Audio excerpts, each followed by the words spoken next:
Maraming salamat po kayo na Rolly. Yan.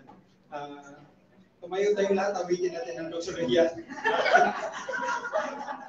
Sabi kasi ni Kapitan kanina, doxology na lang raw ako.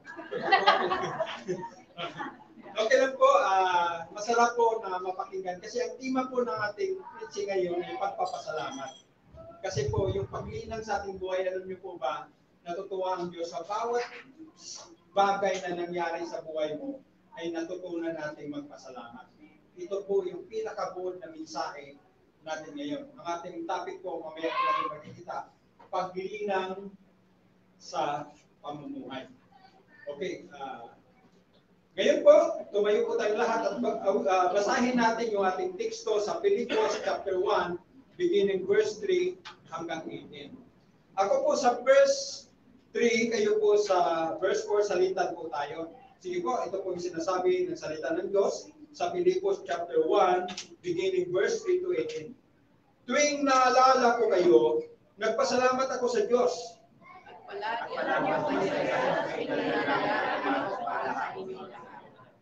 Dahil mula pa nang sumampalataya kayo hanggang ngayon, ay katulong ko na kayo sa pagpapalaganap ng magandang balita. Nagtiyak ko ang pagpapatuloy ng Diyos sa mabuting kabayan ng sinunan niya hanggang sa araw na kabalik ni Jesus. Verse 7, dapat lang na ganito ang maramdaman ko dahil mahal ko kayo, naging kabahagi kayo sa gawaing ibinigay sa akin ng Diyos sa akin, kahit nakabilanggo ako ngayon, nagtatanggol at nagpapapatunay sa magandang balita. Alam ng Diyos na sabi na sa pinapakita kayo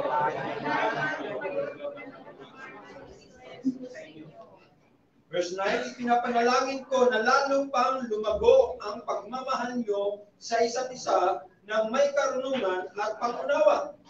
Para mapili ko ang pinakapusilan ng bagay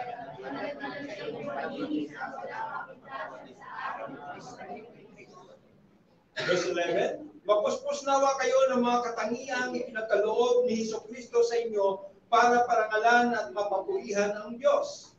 Mga kapatid, nais ko alalan ninyo ang pagkakilala sa akin.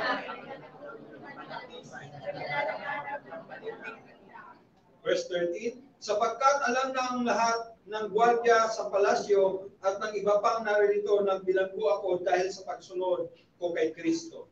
Dahil hindi sa pagkakalang ko, lalo pang tumibay ang pananampalataya namin sa mga kapatid sa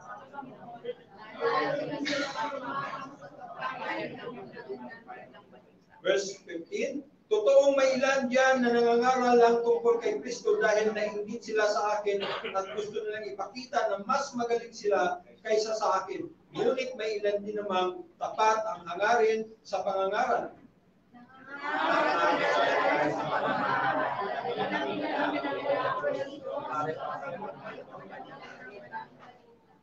Verse 17, ang mga taong nainggit ay hindi tapat sa pangangaral nila tungkol kay Kristo. Ginawa nila ito dahil sa pansariling hangarin. Inaakala nila lalo pang nadadagdagan ang mga paghihirap ko sa bilangguan dahil sa ginagawa nila. Pero walang naman ang lahat ng Diyos sa akin. Nagpapalakpak ako sa mga pangyayari dahil kahit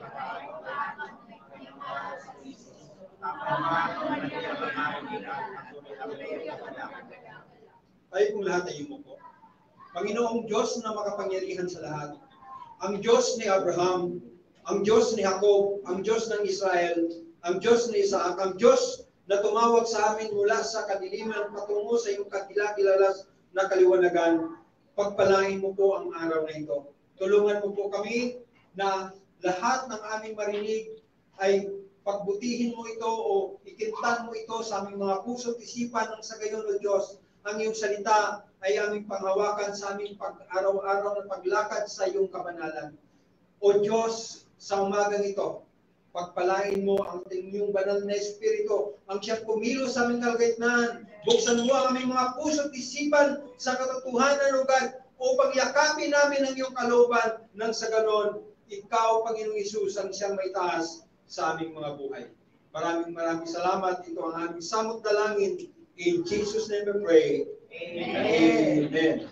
Magkaupo na po tayo. Ang topic po namin ngayon ay paglinangin ang pamumuhay. Paano ba natin linangin? Pag sinabing linangin ay yung parang paano natin yung sa salitang Ingles ay yung talagang bibigyan mo ito ng diin o i-cultivate. You cultivate yourself for the glory of God. Paano ba natin i-cultivate yung ating mga sarili na yung ating mga ginagawa ay na-improve natin. Ika nga, nagustuhan ng tao, nagkakaroon tayo ng magandang, ika nga, ay patutuo sa ating kapwa.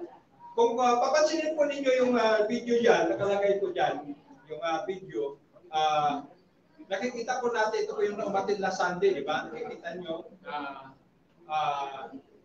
may mga iba dyan na na-enjoy nila yung picture, yung iba naman ay nakagiti, yan, tingnan nyo yan. May mga artista dyan. Okay, kaya gusto ko pong maintindihan natin na tayong lahat na nandito, nais ng Diyos na linangin tayo o i-cultivate tayo based on our purposes. Yan. Kasi may mga layunin ang Diyos sa ating mga buhay. Kaya kung hindi natin nakita yung layunin ng Diyos sa ating buhay, hindi natin maintindihan yung molding o yung cultivating ni God sa ating pamumuhay. Dito sa Book of Philippians, ay napakaganda po ito kasi nga, yung layunin talaga ni Apostol Pablo ay magkaroon siya ng tinatawag na shepherding, even yung kanyang buhay ay malayo, nasaroon po siya sa sitwasyong ito.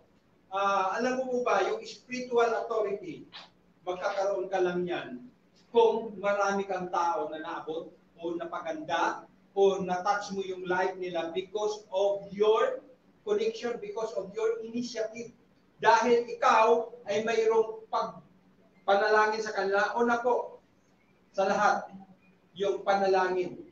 Alam niyo po ba, kahit gaano man kalayo yung mga tao, kahit gaano man sila kabisi o gaano man sila, sinasabi nila, walang panahon sa Diyos, hindi totoo yan. Kasi base sa survey. Base sa survey ha, 12 hours ang mga Pilipino nasa iba't ibang platform ng media. 12 hours. Ibig sabihin, wala silang panahon kumain. Wala na silang panahon maligo. Yan, nag-uun lang, nakapapanood. Kaya nga hindi totoo, kaya nga, yung kanina sabi ng isang kapatira na sa asawa niya na magsimba ka naman, binigyan ka ni Lord. Nakakatat yung gano'n, di ba? Binigyan ka ni Lord ng 6 na araw. Pero hindi nga lang, hindi nga isang araw lang namin hinihingi. Alam ko anong oras lang, 8:30 to 10. Pero dito, hindi ko alam kung hanggang anong oras ako. Okay, pero sabi ko, itong sinulat ni Apostol Pablo ay napakaganda kasi nga itong dahilan kaya siya sumulat dahil yung kanyang damdamin bilang isang pastor, bilang isang shepherd sa taga-Pilipos. Kaya ano po ba ang ating makikita dito? Si Apostol Pablo po ay sumulat sa taga-Pilipos, ang kanyang kalagayan po ay nakabilanggo. Nakabilanggo po ang ating apostol na nasa Roma. Sabi nga ng Pilipos, di ba, sa verse 1:7, siya ay nakakulong. At doon din sa 12 to 14, nakikita natin yung kanyang mga ginagawa. Walang, alam mo po ba, minsan, akala natin pag nakakulong ka, may boundary na ang buhay mo. Pero sa presensya ni Lord, wala pong boundary ang buhay mo pag ang Diyos ay kumikilo sa iyo dahil mayroong gustong iparating. Mayroon na akong isang nabasang libro na talagang nung nakulong siya, sabi, ipinahintulot ni Lord na makulong ako para magbahagi ako ng salita ng Diyos sa loob ng kulungan. Nung matapos niyang ibahagi yung salita ng Diyos sa lahat ng mga bilanggo, siya ay pinalaya. Ibig sabihin, may purpose sa bawat sitwasyon kung bakit tayo mayroong pangyayari na hindi natin maintindihan. Akala natin, pinagkaitan tayo. Hindi po. Minsan, yung karamdaman, Ang karamdaman minsan ay nagiging hadlang para tayo ay mayroong limitasyon sa paglilingkod sa Panginoon. Pero hindi po eh. Kung titingnan mo, si Apostol Pablo, hindi lang siya nakabilanggo, nakakadina pa. Pero mo lalakad ka, nakakadina ka, isipin mo, you imagine na yung isang paa mo, dalawang paa mo nakakadina tapos kinadina pa sa isang sundalo, yung isang tanod ko nagbabantay sa'yo. Paano ka magkakaroon ng maayos na kaisipan, maayos na damdamin? Ilan ba sa inyo dito ang nakakadina? Nakakadina sa nakaraan, nakakadina sa mga bagay na niyayakap ng mundo. Kaya, ano po ba yung kadina na mayroon ka? Yung kadina mo ba ay talagang tinatawag nila na bakal? O yung kadina mo ay pwede namang lagutin dahil gusto mo na palayain ka ni Kristo? Sa verse 14 nga, nakakadina siya sa isang sundalo ng Romano. Yun ang ating nakikita doon kalagayan ni Apostol Pablo. Ano naman ang emosyonal na kalagayan ni Apostol Pablo? Gusto ko lang kung maintindihan natin itong ating pag-aralan sa Book of Philippians para maunawaan natin gaano ba kahirap. Kasi nga, pagdating ng panahon, yan, kasi ako as a church planter, si Dexter, yung Alden Richard ng Nabutas, at saka si tinatawag natin na si Roro Madrid ng Barangay Lomos, di ba? Yung pipray po natin na dapat yung kanilang communication ay yung kanilang partnership ay magpapatuloy na dito ka, diyan ako, magpalitan tayo o magsama tayo sa paglilingkod sa Panginoon. Yung walang boundaries yung kanilang relationship in terms of reaching people for Christ. Tama po ba ako? Kaya nga dito sa Apostol Pablo, yung kanyang emosyonal na kalagayan ay mayroon siyang kasiyahan. Lagnat na lang, di ba? Nalulungkot ka na.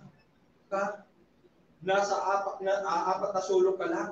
Pero si Apostol Pablo, sabi sa verse 3, 4, 18, sa kabila ng pagkakulong, nagpahayag siya ng si Apostol Pablo ng kasiyahan at papasalamat. Lord, salamat na kayo ako. Pero mo, ang isang bagay na magbigay sa iyo ng kasiyahan, kung ikaw ay isang Kristiyano na alam mo kung bakit nandiyan ka, bakit mo naranasan yan, dahil may mga bagay na naranasan tayo upang lumawak yung ating kaalaman, upang bigyan din natin ang ating pagtitiwala sa Diyos. Minsan wala kang hanap buhay, di ba? Pero marami kang pinupisyon sa buhay mo. Instead na magtiwala ka, manalangin ka sa Diyos, iba't iba ang mga iniisip mo. Kaya, mga magulang ko kapatid, iba po ang karakter na Apostol Pablo na ating bubuksan ngayon. Sabihin mo sa katabi mo, naintindihan mo ba yung kanyang buhay? Naintindihan mo ba kung paano siya nilinang ng Panginoon sa isang pamumuhay base sa kanyang pagkatawag? Kaya nga, napakahalaga talaga sa church na ito, na yung praise and worship, yung mga tumatayo dito, naunawaan mo na nandyan ka sa harap dahil tinawag ka. Kasi pag hindi ka tinawag, wala kang disiplina sa sarili mo. Nung ako'y bago pa lang salta sa Maynila, ang una kong inatinan ng church ay Love of Christ International Ministry. Na obserbahan ko mga leaders. 7 o'clock ang service. 6:30 pa lang, nandoon na sila mga leaders, nagpipray, nagkikinagadan lang sarili, nagpipray kasi naniwala sila, ministry is not your strength, ministry is not your character, ministry is not your ability, ministry is not your power, ministry is the power of God through the power of the Holy Spirit. Kaya nga gusto natin maintindihan na ang panalangin lang ang siyang may kakayanan para baguhin ang buhay ng kasama mo, baguhin ang buhay ng pamilya mo, at baguhin ang buhay ng mga tao na kapaligid sa iyo. Kaya nga, dito po, si Apostol Pablo ay yung kanyang emosyonal na kaligayan na masaya siya. Lord, hindi ko alam kung kailan mo ako palayain, pero masaya ako na naranasan ko dahil walang boundary. Kahit nakakulong ako dito, pero walang boundary ang kapangyarihan mo sa pamagitan ng panalangin ko. Imagine na nakikita ba ninyo yung panalangin na walang boundary? Kayang sumuot kahit sa malayong lugar, kayang abutin kahit hindi kayang abutin ng tao o ng mga iba't ibang platform. Pag-aalala, Pero kung kanyang emosyonal na kalagayan dito, introduction lang po tayo kaya isipin lang po ng ninyo na mga 2 oras tayo. Pag-aalala. Nag-aalala siya sa spiritual na kalagayan ng mga taga-Pilipos. Makita natin yan sa verse 7 and 8. Pangatlo, pangungulila. Alam mo ba yung mga leader na kailangan din kumustahin? Di ba? May mga leader tayo na may mga pinuntahan iba't ibang mga lugar. Kumusta na? Ano yung mga resulta sa mga sitwasyon? Kailangan natin makita. Kailangan natin kumustahin. Yan, kumusta na kayo lahat? Kamayan mo yung katabi mo. Yung katabi mo, kamayan mo lang, okay ka ba? Kumustahin mo lang, okay ka ba? Yan. Kasi nga, kailangan po natin, kasi may mga pangungulila yan. Kaya nga, nandito sa church yan, dahil gusto nila na may power sila, makarinig sila ng mga salita ng Diyos na magbibigay sa kanila ng kalakasan. O kailangan nila ng panibagong kaibigan na magpipray sa kanila, bagong kakilala na handang dumamay sa kalagayan nila. Mayroong iba dito na talagang may mga problems. Hindi lang natin alam. Kasiyahan, yung kanyang kalagayan, pangalala at pangungulila. Ano naman ang konteksto dito sa ministeryo na Apostol Pablo sa Pilipos? Ang konteksto dito ay evangelisasyon na matupad mo yung Great Commission. Di ba yung Great Commission? Paano ba yung Great Commission? Tayong lahat ay sinabihan ni Kristo na mga alagad niya. Tayo kasi lahat ng Kristiyano ay alagad ni Kristo. Kung naiintindihan mo yung ano ba yung Great Commission? Humayo kayo. Saan yan? Alam ni Paul yan. Ni Paul S. Dito. Alam niya yung Matthew 28, 19-20. Kahit ipa-memorize natin, pero hindi natin kailangan patayuin. Sabi nga ni Kristo, humayo kayo, naibigay na, sa 18, naibigay na sa akin ang lahat ng kapangyarihan sa langit at lupa. Kaya humayo kayo at gawin yung alagad ang lahat ng bansa. Bautismuhan niyo sila sa ngalan ng Ama, Anak at ng Espiritu at turuang sumunod sa lahat ng pinag-uutos ko. Hindi sinabing, bigyan niyo ng 50% of my teaching. 3/4 or 75%, no. 100% of Jesus' commandment na gawing alagad. Hindi gawing ordinaryong Kristiyano. Hindi yung pagdating mo sa church, nakatingin sila lahat. Para kang artista. Dapat makita mo na special ako, Lord, kaya gusto kong maglingkod sa iyo na mayroong katapatan. Amen po ba? Amen. Evangelisasyon. Sabi nga sa verse 12 to 14, sabi na, ang pagkakulong ni Pablo ay nagbigay ng pagkakataon para ipangaral ang ebanghelyo sa mga sundalong Romano at opisyal. Biro mo yan? Nakakulong si Apostol Pablo, pero yung mga nagbabantay sa kanila, yung mga opisyal na mga supervisor na mga, palagay lang natin mga PNP, mga major colonel, nakakilala dahil sa kanyang katapangan na iginayang yung kanyang patutuo. Bakit ka nakulong? Sigurado, sa bilibid pa lang, di ba? Pag pumasok ka, anong kaso mo? Bakit ka nakulong? Pero kung may katapangan ka, nakulong ako dahil sinunod ko ang Diyos na pinag-iupuan. May iba't ibang mga sagot ang mga tao pag tinanong nakakulong. Kaya yung iba, bugbog. Kung mali ang kanilang acceptance doon sa case na sinasabi. Kaya nga, maraming mga sundalo nakakilala. Si Kuya Fred Intano, nagbakasyon sa Germany. Yung tinirahan ng kanyang anak na si Mark Intano at saka si Cherry Ann, nagtatrabaho sila. Tumutok-tok sila sa isang Baptist church, si Mark Bin sa International Baptist. Harap nila ay kampo. Lahat ng umaki ng service, mga German soldier. Sabi niya, puro sundalo. Ibig sabihin, kailangan natin makita yun na yung pastor ay nagpupursige na ipakilala si Kristo kasi kampo yan eh. Kailangan pasukin, kailangan siya na nag-gospel, kahingin na natin ito dahil kailangan mayroong pinaka-higher authority. The higher authority is to evangelize people for the name of Christ. Pangalawa, paglaki ng simbahan. Ito yung konteksto ng ministeryo. Gusto ko lang makita nyo sa Philippians. Ang simbahan ng Pilipos ay lumalaki at hinimok ni Pablo sa mga membro na magpapatuloy sa panampalataya. Doon yun sa chapter 1, 3, and 6.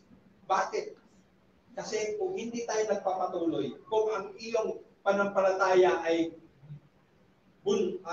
yung bunga ng emosyonal, mawawala ka sa church. Kung ang iyong panampalataya ay hindi mo naintindihan kung gaano kahalaga ang pagtubo sa iyo ni Kristo, magtatampo ka sa church.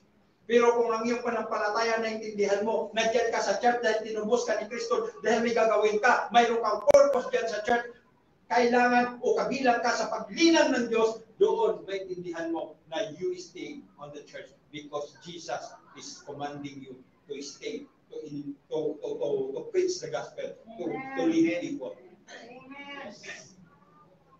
And then, panghuli, tingnan natin ang panahon.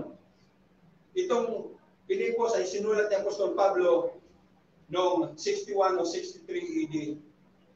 Ay nandoon po ito sa Gawa, chapter 28, verse 30. Anong layunin ni Apostol Pablo?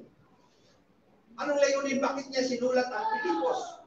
Ang haba naman, Pastor, pag 3 oras na nandiyan ka sa harapan. Kasi introduction pa lang, pero hindi pa natin natatapos.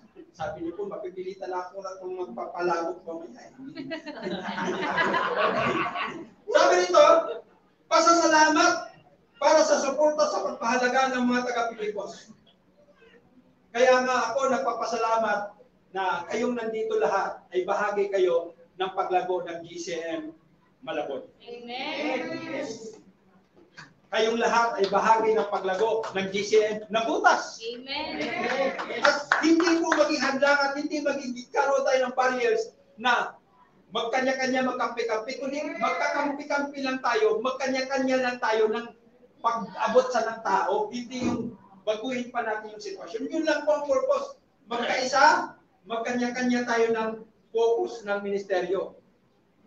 Kasi ang purpose natin, abutin yung mga tao na wala pa kay Jesus. Yun po ang pinaka-purpose natin. Kaya dito, pasasalamat sa 10:19. And then paghihikayat sa pagkakaisa. Alam niyo po ba, napakaganda po na manalangin po tayo, bahagi ng pagkakaisa ay suportahan natin ating mga kapatiran sa pamagitan ng panalangin. And then pangatlo, pagsulong ng espiritual na paglaki.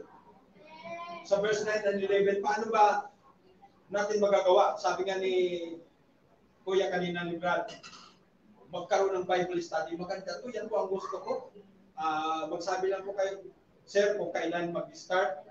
Hindi po kami isang na pupunta doon. Kundi, ilan lang, abutin natin. Kasi ito yung mga tao, ito yung man of peace na sinasabi ng Biblia na nagsasabi na bigyan diin yung kanyang mga kamag-anak, mga mahal sa buhay. May concern siya na ang kanyang mahal sa buhay ay mapunta sa Panginoon, hindi mapunta sa tuntunin ng mundong ito.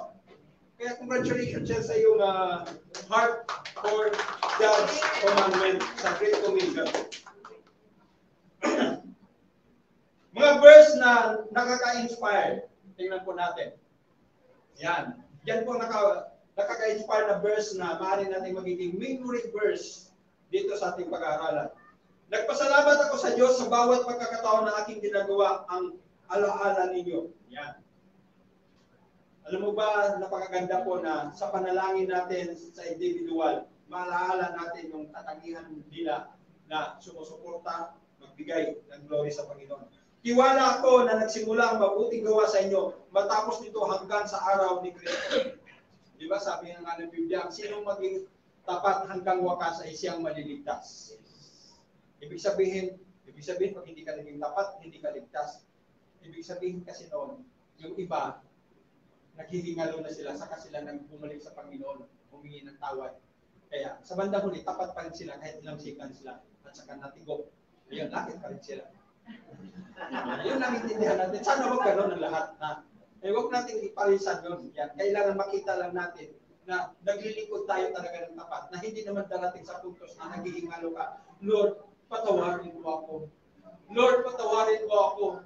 Lord, patawarin, pinagsisihan ko na. Ito. Langit ka nga, pero nagtapat ka sa banda. Okay, kasi may ka nagtawad sa Panginoon. Okay, verse 9. Dasal ko sa Diyos na ang iyong pagmamahal ay magkakaroon ng malalim na pangunawa. Sa ating panahon ngayon, kailangan natin unawain yung ating katabi, yung ating kapwa. Kasi nga, pag ang gusto mo ang masusunod dito sa church, walang mangyayari. Nakikita ko na kailangan pala ang kapangyarihan ng Diyos ang siyang kumilos sa tao. Kasi pag yung kapangyarihan, may tinatawag na questionably, yung iyong kapangyarihan ng pinagkilos, dapat sabihin mo, Lord, bahala ka na sa mga tao niyan. Pero isa lang ang gusto kong hilingin. Pag binigay mo na sa Diyos yung taong yun, huwag na huwag yung tirikan ng kanila. Huwag. Ibigay lang yun sa Panginoon. Yun lang ang isang maganda. Okay, kailangan ipakita lang natin yung pag-intriga o pag-submit sa Panginoon dun sa taong yan. Okay, ngayon po, sa ating pag-aralan, mayroon po tayong pangunahing mensahe o main idea. Yan. Nawala. Nawala yung internet, okay? Ang main idea po natin, ito nga po, yung pasikat pa lang ito na tao, by GBC, ang pumumuhay sa salita ng Diyos ay isang paglinang o pag-unlad sa ating layunin upang paglingkuran siya ng tapat. Yan. Sabi ng Biblia, sige makita natin, na ang pamumuhay sa salita ng Diyos ay isang paglinang o pagunlad sa ating layunin upang paglingkuran siya ng tapat. Kaya, ngayong umaga, doon po nakabase yung ating pangunahing mensahe o main idea kung paano tayo linangin ng Diyos dito sa sulat ni Apostol Pablo sa mga taga-Pilipos. Kasi napakaganda po yung kanyang layunin na ikaw at ako, yan po, ang pamumuhay sa salita ng Diyos ay isang paglinang o pagunlad sa ating layunin upang paglingkuran siya ng tapat sa ating buhay. Kaya mga magulang ko, kapatid, kamayan mo yung katabi mo. Sabihin mo sa kanya, nagugutom ka na ba? Dilipas din niya. Okay. 3 to 4. Anong mensahe natin dito sa 3 to 4? Sabi rito sa 3 to 4, verse 3 to 4, tuwing naalala ko kayo, sa magpapasalamat ako sa Diyos at palagi akong masaya sa tuwing nananalangin ako para sa inyong lahat. Ito yung karakter ni Apostol Pablo na masayang pasasalamat o joyful gratitude sa buhay niya, even na yung kanyang life ay hindi comfortable.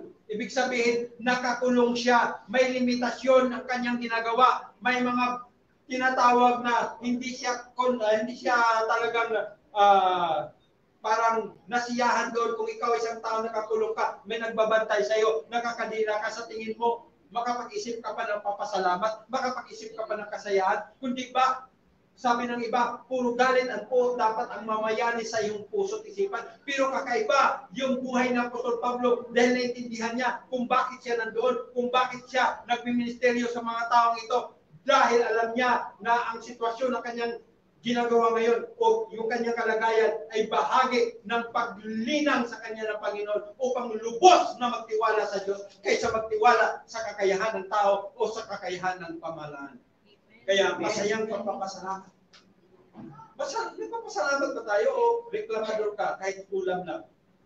Diba naman yun? Ako, Pastor, kahit pa po, napasalamat ako.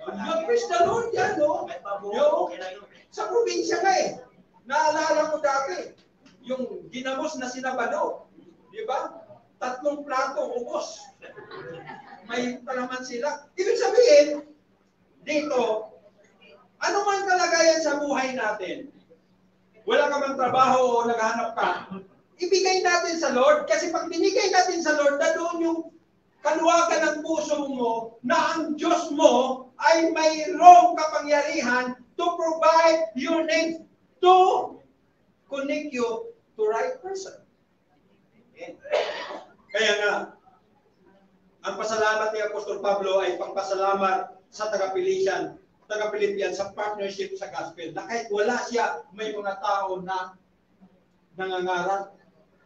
Kaya nga sabi ko nga kay Mrs. kayo na nakaupo ako.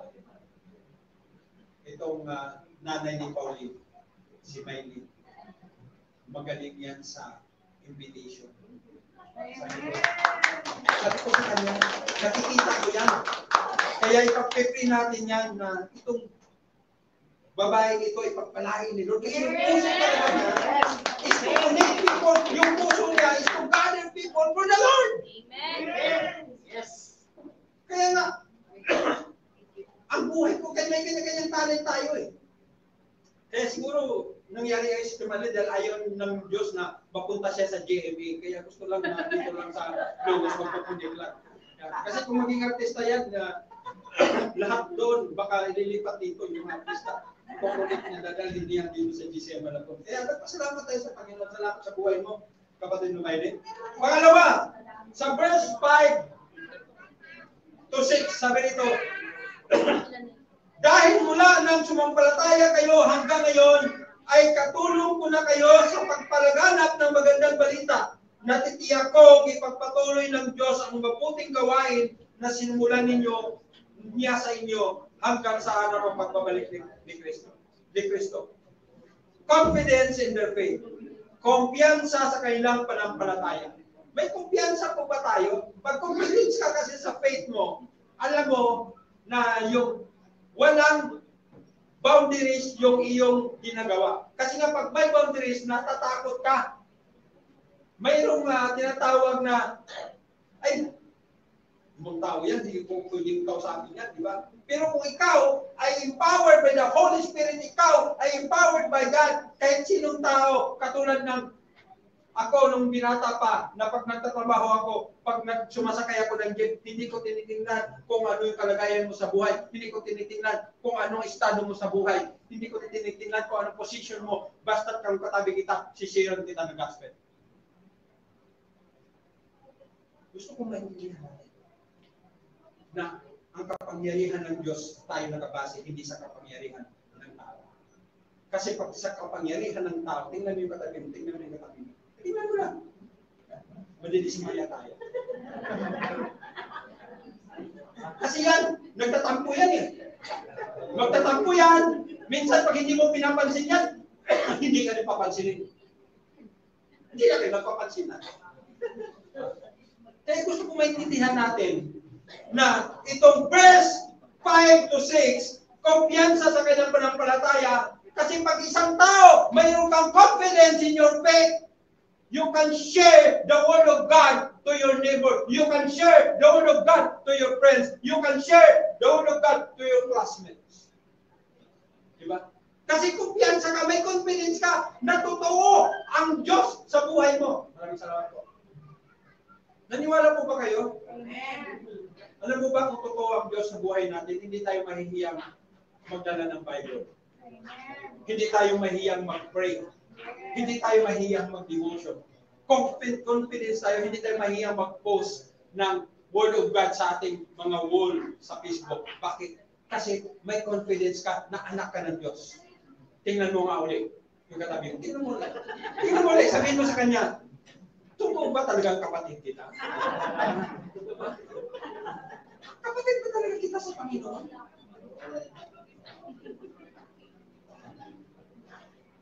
Salamat po. Kumpiyansa sa kailang panampalataya. Verse 7 and 8, ang sabi rito, dapat lang na ganito ang maramdaman ko dahil mahal ko kayo. Naging bahagi kayo sa gawaing ibinigay ng Diyos sa akin. Kahit na nakabilanggo ako, ngayong nagtatanggol at nagpapatunay ng magandang balita. Alam ng Diyos na sabik akong makita kayo dahil mahal ko kayo tulad ng pagmamahal ko kay Kristo sa inyo. Pagmamahal at pangungulila, affection and longing. Minsan ba, nakita niyo yung kanilang mga tao, sabi ni Macy sa Sinico, pinagbawalan mo ako pumunta dito, tingnan mo, marami pala nangungulila sa akin dito. Kasi sa District 2 church kasi ang hinahandle namin, siya doon sa District 1, ako pumunta dito. Kaya sabi niya, doon ka lang sa District 1, hindi gusto ko pumunta sa Malabon. Kasi nami-miss ko na yung mga tao. Tingnan mo, nakita yung pangungulila, di ba? Hindi ko lang alam kung totoo yung pangungulila. Nagda-doubt pa. Okay. Okay. Ito, ibig sabihin, alam mo ba, maramdaman lang natin yung pagmamahal at pangulila. Kung hawakan mo ulit ang tabi mo, hawakan mo. Sige, hawakan mo lang. Huwag mong bitawan, sabihin mo sa kanya. Sige, hawakan mo. Humawak tayo ng katabi, sabihin mo sa kanya. Mangangako ako sa'yo, sabihin mo. Mangangako ako sa'yo. Itong linggong ito, ipag-pray kita. Ipag-pray kita. Magpadama mo yung pagmamahal. Kahit sa panalangin lang, di ba? Kung siya ay walang hanap buhay, ipag-pray mo na magkaroon ng hanap buhay. Kung siya ay may karamdaman, ipag-pray mo na may karamdaman. Yung gagaling yung kanyang karamdaman sa Panginoon. Kaya dito, pinapakita ni Apostol Pablo yung tunay niyang naramdaman. Sa Kristyanismo kasi, walang kaplastikan. Sa Kristyanismo, dapat makita yung iyong transparency sa karakter na, Lord, ito yung naramdaman ko. Lord, tulungan mo po ako. Biro mo yan, nakakulong ka. Yung pag nakakulong ka, dahil limitado ka, pero iba pa ang ginagawa mo para sa kapakanan ng mga churches. That time, ang hawak ni Apostol Pablo ay maraming mga iba't ibang churches sa Asia. Bukod sa Jerusalem.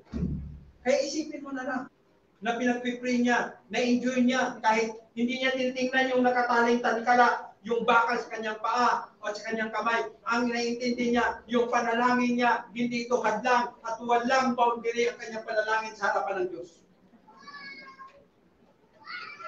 Verse 9, 10 to 11. Basahin natin na sabay-sabay. Go! Ipinapanalangin ko na kayo pang lumago ang pagmamahal niyo sa isa't isa na may karunungan at kaunawa. Verse 10.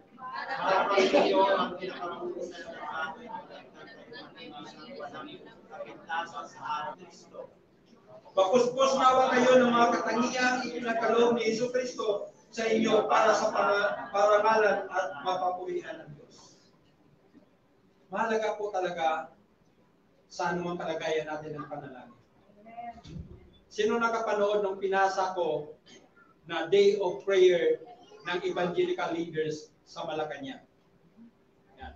May pinasa ako, diba? Si Pastor Peter Tanchi ng Evangelical ay nag-lead doon sa Malacanang. And then, ang sabi niya, hindi tinuro ni Kristo, di ba? Kailangan matutunan natin ito, hindi tinuro. Yung mga alagad, kung ikaw ay alagad, anong hihilingin mo? Lord, gusto kong magkaroon, magiging ano ako, magiging immortal ako, hindi ganun, di ba? Hindi rin hinihingi. Ano yung personal na hinihingi ng mga alagad kay Jesus nung siya ay kasama pa? Hindi yung magkaroon ng miracle, hindi yung makadilat yung bulag, hindi yung makalakad ang pilay, kundi yung mabuhay yung patay, kundi ang hinihiling nila, ano ba? Lord, tulungan mo kami manalangin. Bakit? The source of living is not our own strength. The source of living is the power of God through prayers. Amen. Kailangan maintindihan natin yun. Dahil pag hindi natin maintindihan yung konseptong yun, hindi tayo lalapit sa Diyos at sabihin, Lord, bahala ka na sa mga pangangailangan. Minsan, ang ating prayer din nakatingin sa tao eh. Di ba? Maraming beses akong kinorek dito ni Lord na minsan itong taong ito magbibigay ito. Pero hindi. Yung mga tao na sa tingin mo hindi magbigay, yun ang tinatouch ni Lord na ipakita sa iyo na hindi ka all-knowing, hindi ka omnipresent, hindi ka makapangyarihan. Kaya minsan tayo ay naging palpak sa harapan ng Diyos kasi nagmamarunong tayo. Dapat ang ating karakter ay katulad ni Apostol Pablo, dasal sa kanyang paglago, na hayaan mo ang kapangyarihan ng Diyos na siyang kumilos, hayaan mo na ang Diyos mismo ang maglagay sa kanila sa tamang pedestal o sa tamang kinalagyan upang yung taong yun ay magiging ministeryo para sa kanyang dakilang pangalan. Kaya nga, mga magulang at kapatid, dito po sa dasal ng kanilang paglago o prayer for their growth, asking God to deepen their lives upang palalimin ang pag-ibig ng Diyos na darama ng mga manampalataya. Kasi pag may pag-ibig ka na, di ba? Concerned ka. Kaya minsan nagtatanong ako dito, kumusta na si ganito? Kumusta na si ganon? Kasi gusto kong makita na, sabi nga ng isang salita na nag-uusap na yung anak, hinahanap yung nanay. O bakit ngayon ka lang, hindi ka nagsumasagot sa mga text? Bakit hindi ako hinahanap? Matanda na ako. Nasagot ng nanay. Yung pusa nga nawawala, hinahanap, ikaw pa. Ibig sabihin, hindi natin naunawaan yung pagmamahal ng isang ina. O pagmamahal ng isang leader, o pagmamahal ng isang tao na inintindihan niya yung sitwasyon ng relasyon. Kaya kailangan natin na hindi lang natin i-define yung ating love, hindi lang natin i-define yung ating kaalaman, knowledge, hindi lang i-define yung ating discernment, kundi i-define natin lahat upang malinang ito sa kakulinan ng Diyos. Verse 12 to 14. Basahin natin ang sabay-sabay. Go. Mga kapatid, nais kong malaman ninyo na ang mga nangyayari sa amin sapagkat alam na ng lahat ng buwanan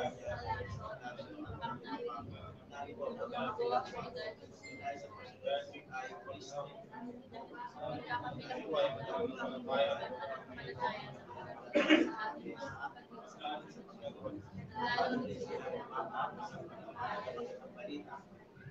Contentment in all circumstances. Alam mo, pag magkaroon ka ng kakontentuhan sa mga sitwasyon ng buhay mo, yayaman ka. Sabi mo sa katabi mo, yayaman. Kasi, contentment ang naman eh. Diba? Kung anong mayroon dyan, halimbawa, sabi ni Roger, bagoong pa lang, kontento na. Diba? Eh, bakit ka pamimili sa tindahan? Diba naipon yung pira mo? Diba? Pero ang gusto natin kasi, ang sarap. Gusto natin steak. Gusto natin more corn. Gusto natin, iba't ibang mga, yung mga samgyupsal. Yeah. Gusto natin kasi yung Vikings. Yeah. Mga kapatid, okay lang naman yan paminsan-minsan. Pero sa buhay ngayon, dapat maunawaan mo na yung sinabi ni Apostol Pablo na magkaroon ka ng kasiyahan sa kabila ng mga pagsubok. Ano ba yung pagsubok sa tingin niyo sa buhay? Minsan yung tao, pag wala siyang hanap buhay, pagsubok na to. Minsan ang tao, pag hindi siya nakapag-aral, pagsubok na to. Isipin mo na lang na yan ay pagkakataon na matutunan mo ang kalooban ng Diyos. Huwag na tayo mag-iiba ng kaisipan. Ibig sabihin, nandyan ka, baka naman, binigay sa iyo ng Diyos yan kasi gusto ng Diyos na maging malapit ka muna sa Kanya bago niya ibigay sa iyo yung kailangan mo. Kasi pag binigay sa iyo na hindi pa handa ang puso mo, hindi pa handa yung panampalataya mo, hindi ka pa handang mamuhay sa Kanya, baka lalayo kang lalo at mapapahamak because of these things na mayroon ka. Kaya mga magulang at kapatid, paano ba tayo magiging kontento sa mga circumstances na dumating? Finding joy in imprisonment. Si Paul, masaya siya kahit nakakulong. Ang saya ko, nakulong ako. Yes, dagdagan pa yung sentensya ko. Ganun po ba ang gusto niyo sabihin? Pero hindi. Kasi naintindihan ni Apostol Pablo yung purpose ng kanyang buhay kung bakit siya nakulong. Para sa mga bilanggo, at para sa mga opisyal ng Roma, at para sa mga kapatiran na malaya siyang makapagpadala ng sulat malaya siyang magpipray. Biro mo. Saan ka nakakita? Na nagsusulat ka para sa mga litem ng iyak, mayroong tagadala, mayroong kapanggwardya. Libre pagkain pa. Tapos habang nananalangin ka, naririnig ng mga gwardya, di ba? Na-expose sila sa panalangin ng Kristiyano. Di mo you imagine the life of Apostle Paul nung time na siya ay nasa kulungan. Kung paano niya in-expose yung kanyang buhay doon sa mga unbeliever, doon sa mga sundalo na bandang huli nagtiwala na sa Diyos dahil sa pagpapakita ni Apostol Pablo ng kanyang patotoo. Sa school, gaano katotoo yung panampalataya mo? Humahaba ba ang liig mo pagdating ng exam? Kristiyano ako, Lord, pero kailangan ko yung solution ngayon. I need a human solution. Hindi ako nakapag-review kagabi. Diba? Sabi ni Lord, dami kang time eh. Dami kang time sa panunod, wala kang time sa pag-aaral sa sarili mo. Diba? Hindi mo ginagampanan yung bahagi ng buhay mo. Kaya nga, dito, may mga pagsubok na i-classify natin, i-identify natin. Ano ba klaseng pagsubok to? Pagsubok ba ito o sitwasyon upang magtiwala na ako sa Diyos at unahin ko siya sa pagkakataong ito? Verse 15, 16 to 18, dito na tayo magtatapos. Sige po. Basahin natin na sabay-sabay. Go!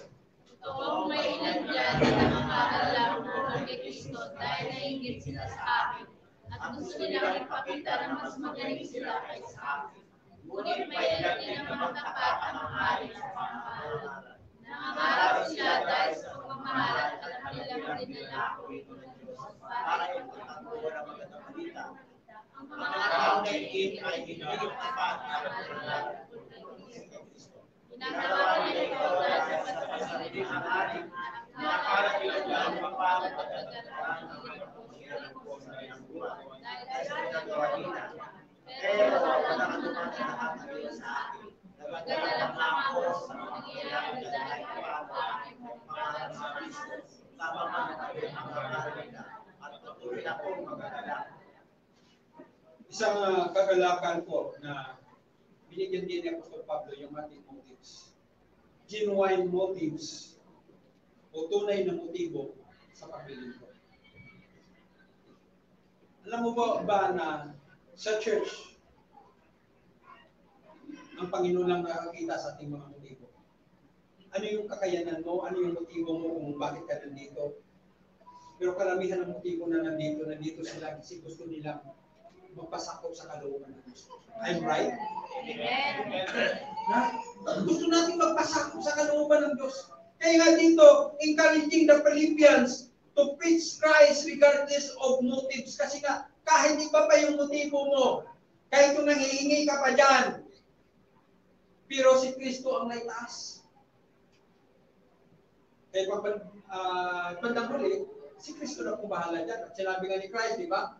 Lumayas kayo mapagawa ng masama. Bakit? Kasi kinakalakal ang pangalan ni Jesus Christ in the wrong purpose of life.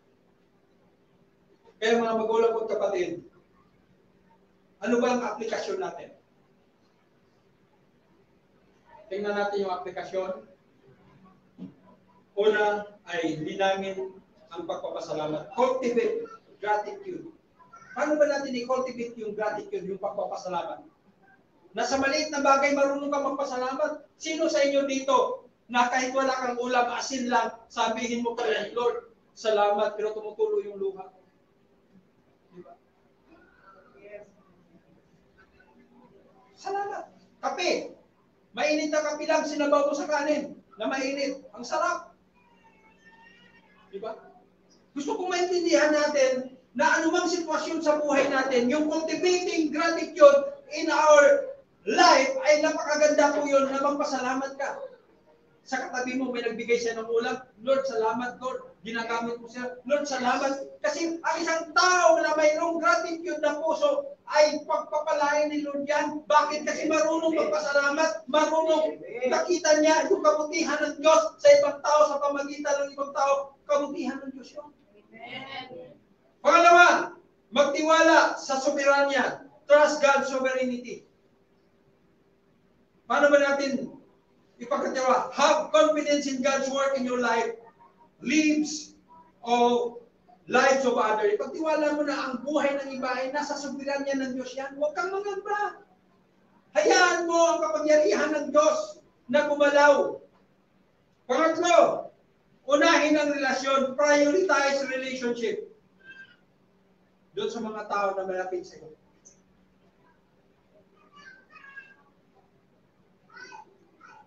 Actually, di ba, yung pangalawang Sunday na din, gusto sumama ni Mrs. sa akin dito. Noong una, hindi ko pinasama.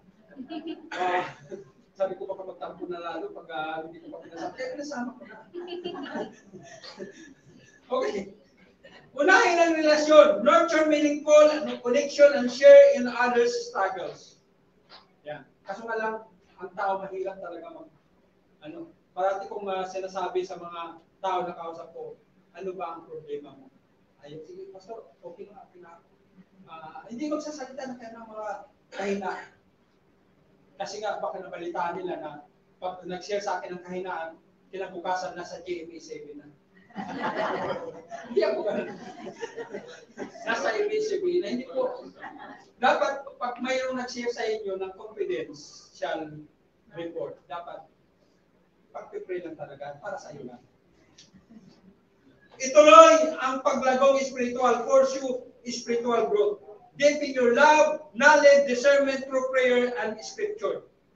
Hindi lang palalimin ang ating kalaman sa salita ng Diyos o sa karunungan, discernment sa panalangin at sa kanyang salita.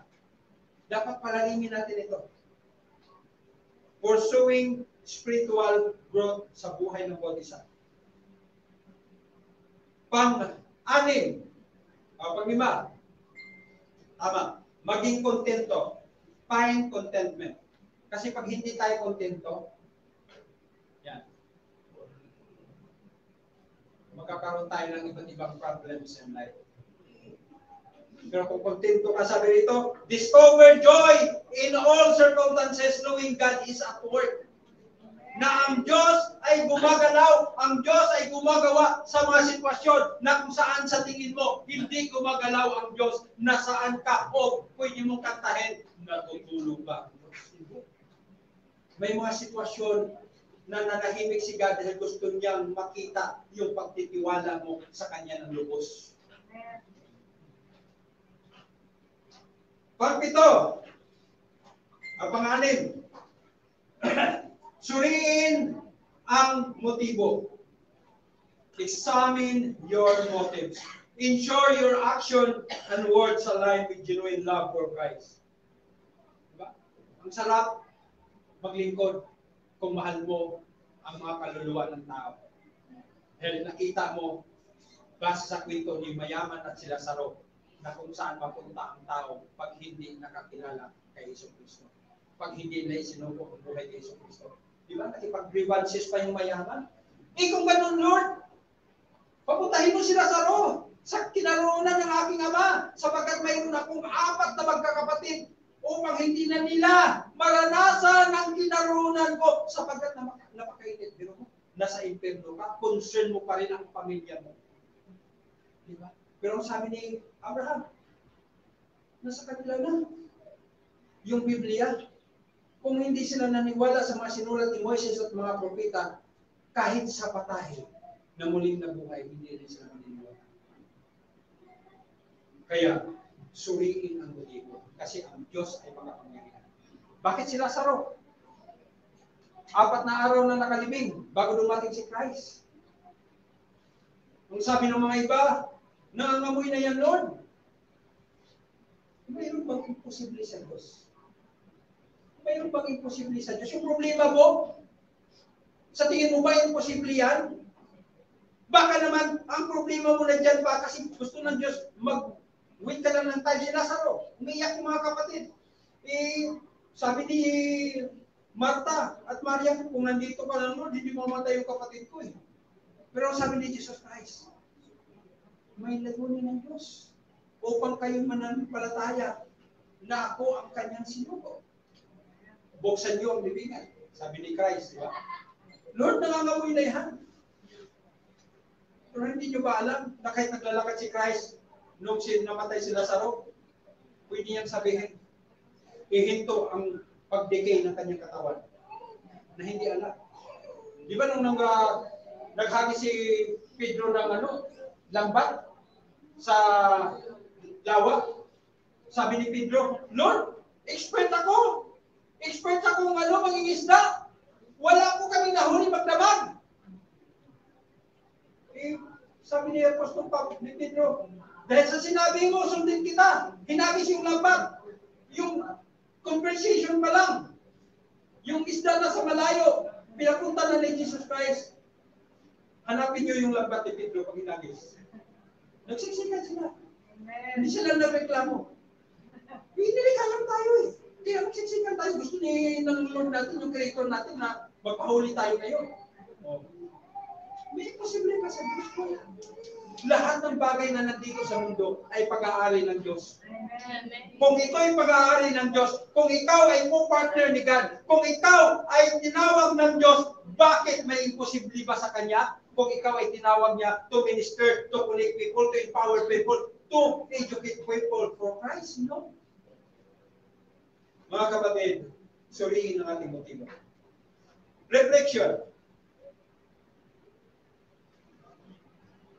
Ang reflection ko dito ay yung journey natin, grateful po ba tayo sa ating journey spiritual? Pangalawa, pagtitiwala sa kapangyarihan ng Diyos sa mga uncertainties na pangyayari. Yung relationship na natin, kailangan natin in-nurture o palagwin. What areas of spiritual work do you need to prioritize? Kaya pag Friday, mayroon tayo dito. Pangalawa, pag Tuesday, mayroon dito. Ibig sabihin, kayo lang ang lumalayo sa Diyos. Kung gusto niyo magpamold na kayo kasi may sitwasyon na pag hindi matibay yung relationship, iiwanan niyo yung mga tao na nakapaligid sa inyo kasi hindi kayo matibay. How do you find contentment in challenging circumstances? What motivates your action and words? Sabi rito, may this passage inspire you to cultivate your heart. Kasi sabi nga ni Jeremiah, di ba?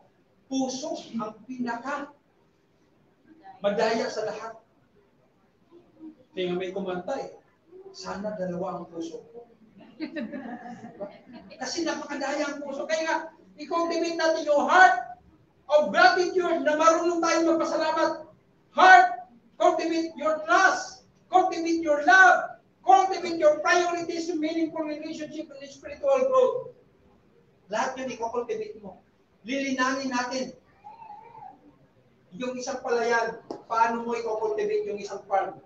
Kundi, lalagyan mo ng iba't ibang mga pataba, lalagyan mo ng iba't ibang mga instrument para magkakaroon ng maayos na pagtubo ng mga tinanim. Tumayo po tayo lahat.